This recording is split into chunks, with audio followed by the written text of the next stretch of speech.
ایک آخری سوال، چونکہ وقت کافی ہو چکا ہے، یہ وادی چناب کے حوالے سے ہی ہوگا۔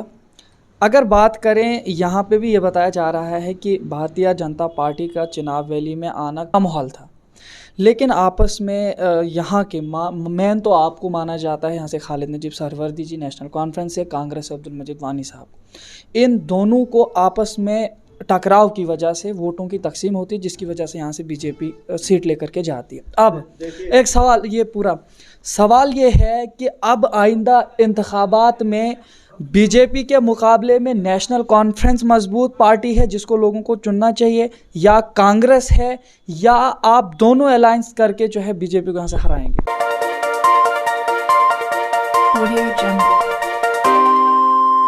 السلام علیکم، آداب ناظرین، شوم چینل ڈوڈا سے میں آپ کا میزبان ادریس فلاحی اس وقت نیشنل کانفرنس ضلع ڈوڈا کے صدر آفس میں موجود ہوں، اور یہاں پہ ہمارے ساتھ آج خالد نجیب سہروردی صاحب بات چیت کے لیے ہیں، اور آپ سب کے لیے جانکاری دینا چاہیں گے کہ شیر کشمیر شیخ عبداللہ صاحب کا آج جنم دن بھی ہے، جیسا کہ 5 دسمبر 1905 کو یوم پیدائش ہے ان کی، اور اس حوالے سے آج نیشنل کانفرنس کے ضلع آفس میں ان کا جنم دن منایا گیا۔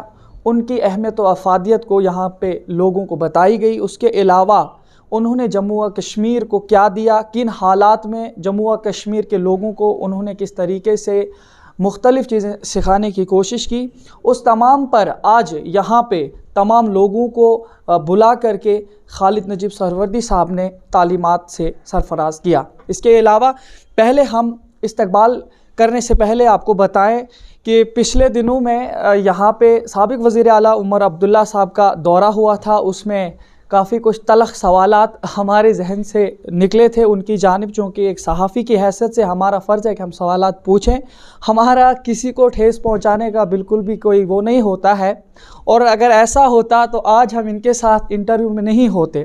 تو کافی سارے لوگوں کو یہ رنجشیں ہیں شوم چینل سے، تو ہم کسی بھی قسم کا ٹارگٹ پوائنٹ کر کے نہیں کرتے ہیں، ہمارا بحیثیت صحافی ایک فرض بنتا ہے، اور ہم کسی ایسے سوال کو بھی پیچ کرنے کی کوشش کرتے ہیں جو معاشرے میں چلتے ہیں۔ تو بہرحال وہ ایک سوال آپ کی جانب آیا تھا، اس حوالے سے آپ سب لوگوں کو شاید کچھ ناراضگی ہوگی، تو اس کے لیے معذرت خواہ ہیں۔ اس کے علاوہ آج ہم یہاں پہ جو ہمارے ساتھ خالد نجیب سہروردی جی ہیں، ان کے ساتھ گفتگو کرنے کی کوشش کریں گے۔ اس سے پہلے ہم ان کا استقبال کرتے ہیں شوم چینل ڈوڈا میں۔ بہت شکریہ، بہت شکریہ۔ میں آپ سے آج پہلے یہ سوال کروں گا، چونکہ آج جنم دن ہے شیر کشمیر کا، تو ان کے حوالے سے آپ ہمارے چینل کے ذریعے وادی چناب کے تمام لوگوں کو، یا جہاں جہاں تک ہماری آواز جائے گی، ان لوگوں کو اس حوالے سے کیا پیغام دیں گے کہ شیخ عبداللہ صاحب کا جنم لینا جموں و کشمیر میں، اور انہوں نے جموں و کشمیر کو کیا دیا، اس حوالے سے آپ لوگوں کو تھوڑا سرفراز فرمائیں۔ دیکھیے، اللہ تعالیٰ کے فضل و کرم سے اس جو ان کا ایک اللہ تعالیٰ کا اپنا ایک پروگرام ہوتا ہے، کب کس زمانے میں کس کو پیدا کرنا ہے۔ 1905 میں شیر کشمیر شیخ محمد عبداللہ کا یوم پیدائش، ان کی پیدائش ہوئی۔ وہ واقعی ایک تاریخ ساز شخصیت تھے۔ وہ جب بولتے تھے تو پورا برصغیر ان کو سنتا تھا، تو بات کرتے تھے تو لوگ ان کی باتوں پر عمل بھی کرتے تھے، اور کوشش کرتے تھے کہ جو کچھ شیر کشمیر نے کہا ہے اس پر ہم عمل پیرا ہوں۔ وہ ایسی شخصیت تھے، وہ ایسے مایہ ناز شخصیت اس ریاست جموں کشمیر میں 1905 کو پیدا ہوگی، جس نے ریاست جموں کشمیر کی صورت اور شکل دی۔ ایک شخصی حکمران، ایک شخصی راج، ایک مطلق العنان کے اس نظام حکومت کے خلاف آواز بلند کی۔ صدیوں سے پس رہے جموں کشمیر کے لوگ، جموں کشمیر کی عوام، ان کو زندگی کی ایک نوید دی، اس کی امید دی، حوصلہ دیا، امنگ دی،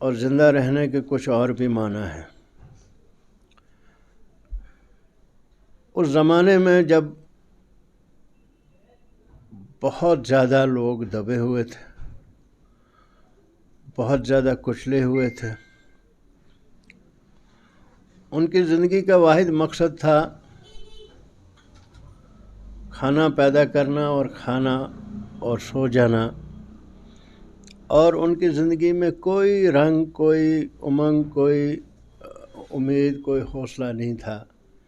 یہ صرف شیر کشمیر جب میدان عمل میں آئے، انہوں نے لوگوں کو حوصلہ دیا، انہوں نے زندگی اور آزادی کا سبق دیا، انہوں نے ظالم حکمران کے خلاف بات کرنے کا حوصلہ دیا، اور انہوں نے تمام اس وقت جو پڑھے لکھے لوگ تھے اس زمانے میں ان کو ایک سٹیج پہ جمع کیا، ریڈنگ روم پارٹی ایک تشکیل دی، اس میں اس ریاست جموں کشمیر کے بارے میں ایک خاکہ ترتیب دیا اور اس میں رنگ بھرنے کی کوشش کی اور اس پر ڈٹے رہے۔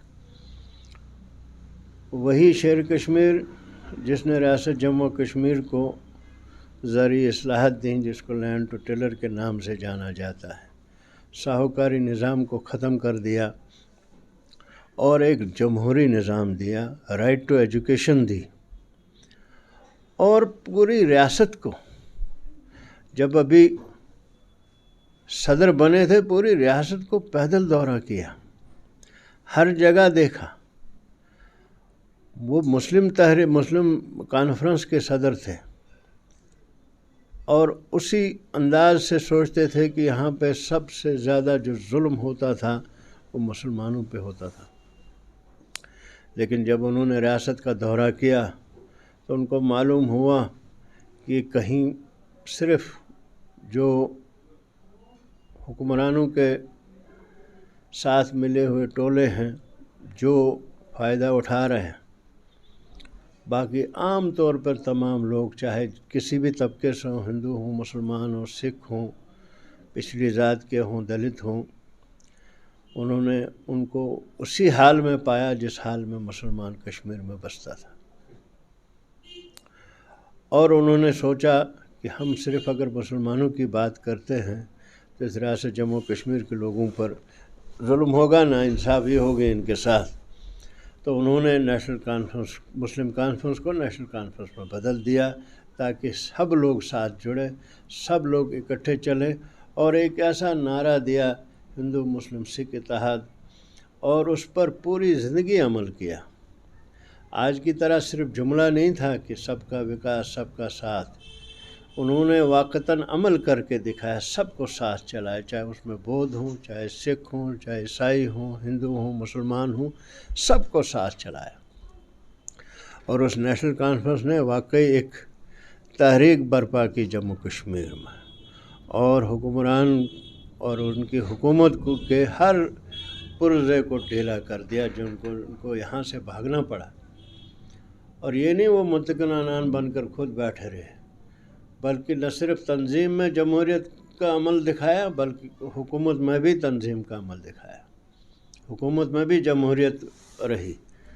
یہاں اپنا آئین بنا، اور آئین، ہندوستان کے آئین نے اس کو تسلیم کیا ہے۔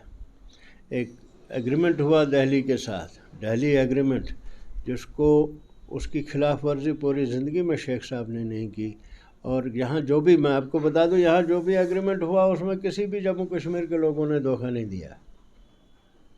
جب بھی دھوکہ ہوا، وعدہ خلافی ہوئی اور ان ایگریمنٹ کی خلاف ورزی ہوئی، نئی دہلی کی وجہ سے ہوا، اور نئی دہلی نے کی، جموں کشمیر کے لوگوں نے، نہ حکمران نے نہ عوام نے کبھی کوئی وعدہ خلافی کی اور نہ کبھی خلاف ورزی کی۔ آج اس کا یوم پیدائش، اس سلسلے میں ہم کو ان کی بڑی شدت سے ضرورت محسوس ہوتی ہے۔ آج پھر وہی وقت آ رہا ہے، آج پھر وہی شخصی دور لگتا ہے، آج بات کرنے کو ترستی ہے زباں میری، آج لوگ ڈرتے ہیں بات کرنے سے۔ آج اسی طرح جموں کشمیر کے لوگوں پر ظلم ہو رہا ہے، اسی طرح دباؤ ہے، اسی طرح 10 لاکھ فوج کے نیچے دبے کچلے